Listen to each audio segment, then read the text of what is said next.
Operating as a 1099 sole proprietor is a great path towards tax savings. However, many folks are doing it wrong, and in fact, it's costing them even more money than a regular W 2. Hi, my name is Zachary Jensen. I'm the managing partner here at TaxWise Financial Services. And in this video, we're going to go over how most 1099 employees are missing out on potentially tens of thousands of dollars of tax savings. One of the big reasons why a sole proprietor who's just doing a 1099 without an LLC is losing out on tax savings is they have a lot of tax drag.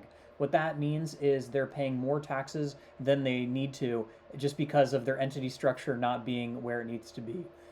When you're self-employed and you don't have an LLC, you're not only paying your regular federal and state tax rates, but you're actually paying an additional 15.3% in Social Security and Medicare tax, plus 0.9% additional Medicare tax for higher earners. Even allowing for the self-employment tax calculation nuances, this is a 5-figure annual tax leak for many contractors. At $200,000 in profit, for example, it's common to see $15,000 to $20,000 in self-employment tax alone before regular income tax rates. You also don't have a legal shield. You personally can be pursued for your legal assets. Depending on the type of contract you're in, this might not matter as much, but for some people, it definitely helps them to have that additional liability protection with the LLC. You also don't have as many levers without the LLC. You can and still probably should use retirement accounts, accountable plans, and good bookkeeping as a sole prop, but you lack the key S Corp lever, the ability to split income into reasonable W-2 and distributions, which legally eliminate this 15.3%, and it's super powerful. Most importantly, you're missing out on compounding savings. The single structural change for most six-figure 1099 earners can save $10,000 to $30,000 per year that could be going into financial accounts like retirement or stocks or what have you, and that can cost you hundreds of thousands of dollars over your lifetime.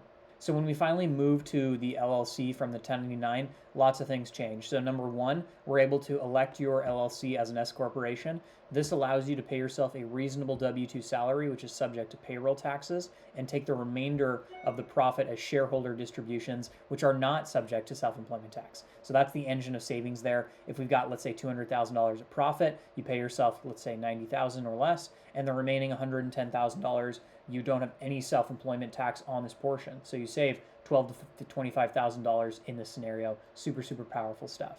Now, reasonable really matters. What is reasonable? The IRS it just says reasonable for that industry. So, as long as you're able to pay yourself on the lower end of the spectrum of wages, you should be fine. If you're a software engineer, let's say, and the average comp is $100,000 in your industry, definitely don't go pay yourself 40 or 30,000 on your W-2. That's going to get you in trouble. You still, unfortunately, do have to pay income tax, right? Distributions avoid the self-employment tax, not income tax, and you typically make quarterly estimates or increase your W-4 or W-2 withholding to cover the pass-through profit. You also can take advantage of the 1099A qualified business income. There's the 20% qualified business income deduction that remains available for S corporations currently. All income thresholds, wage, UBIA tests kick in, so paying W-2 wages can help preserve your QBI for many businesses. And there are certain businesses that don't qualify, certain businesses that do qualify. Definitely talk with your accountant to see if it applies to you.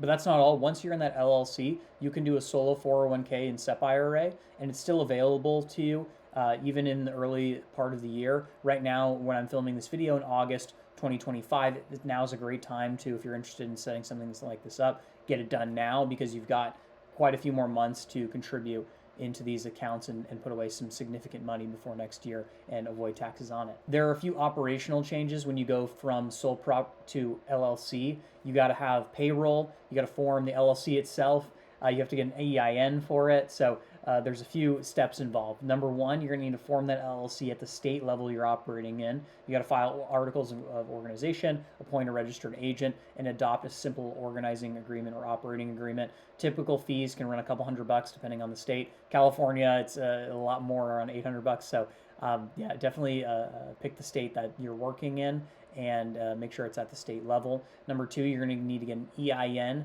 for opening a business bank account. You need to have that business bank account. That way you can clearly delineate between your personal bank account, where money's going, and the business operations, the 1099 check, where that's going. So the clients pay the LLC, expenses are paid from the LLC account, and you, the owner, get paid via payroll and owner distributions from that business bank account.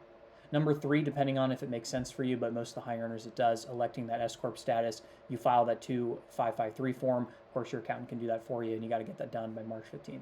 Then you got to stand up a payroll service. We like Gusto. It's super clear and easy to use, but you can use ADP or QuickBooks Payroll, whatever makes sense to you, and you issue yourself a W-2 paycheck, either monthly, biweekly, or quarterly, and you withhold all remnant taxes. You file the 941 or 940 on state payroll returns and issue an annual W-2 to yourself. And then number five, everyone's favorite part, right? Take distributions. You just transfer the money from your bank, from your business bank to your personal bank, and you got to keep clean books and make sure that you're tracking all of your expenses and providing it to your accountant each year. You don't need to have very, very complex bookkeeping, especially if you're just 1099, but make sure that you're tracking everything and make sure that you're taking expenses appropriately. Then you got to, of course, pay taxes each year. The S Corp files that 1120S. Of course, your accountant can do that and passes the profit to you via Schedule K1. So there are reoccurring costs here. So we have to worry about annual fees and franchise fees. It can be a few $100. In California, as I mentioned earlier, is $800. And California S Corps pay 1.5% of net income with the $800 minimum. So it's rough in California. Payroll software, $40 to $100. Tax prep itself can be from $1,500 to $5,000 for the actual preparation of the business tax returns. Here at TaxWise, if you just have a basic S Corp, we're currently priced at around $1,800, so much cheaper than other competitors. Just keep in mind the overhead here is pretty meaningful, but if you have a six-figure or higher six-figure 1099, the self-employment savings and the actual writing off of a lot of business expenses can save you tens of thousands of dollars net of the fees that you're paying.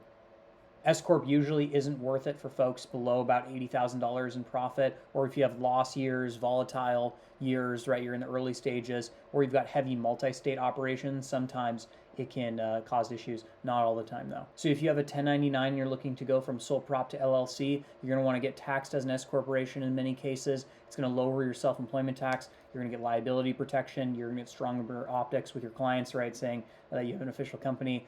You're also going to get better planning levers, right? You're going to be able to take a lot more business expenses, have stronger retirement account access like that solo 401k, but you're giving up, a few costs because you have to maintain the LLC every year. So if you want to figure out, is this for you? Are you netting more than $80,000 in profit? Definitely go forward with it. Can you justify the reasonable salary of a couple tens of thousands of dollars depending on your industry? If yes, definitely go for it. And if you're comfortable with the cost of upkeep and it outweighs the benefits that you get, or rather the benefits outweigh the costs, definitely move forward with it. So step number one, you got to form the LLC. 2, do the EIN and bank account. 3, file the form 2553. 4, set up your payroll. 5, run the payroll, keep clean books, do accounting, and make sure you're on top of your quarterlies and annual filing for your business. So if you're a six-figure earner and you're still on sole proprietor for your 1099, you're missing out on a lot of tax savings, right? In this video, we just went over the S corporation stuff, but there's a plenty of other business tax savings that you can do through writing off various expenses. Here at TaxWise, we go over all of that in detail for our clients. So if you're interested in something like this and you're not really sure how to proceed, please reach out to us. Our contact info is in the description below, and I look forward to hearing from you soon. Thanks so much for watching. Have a great day.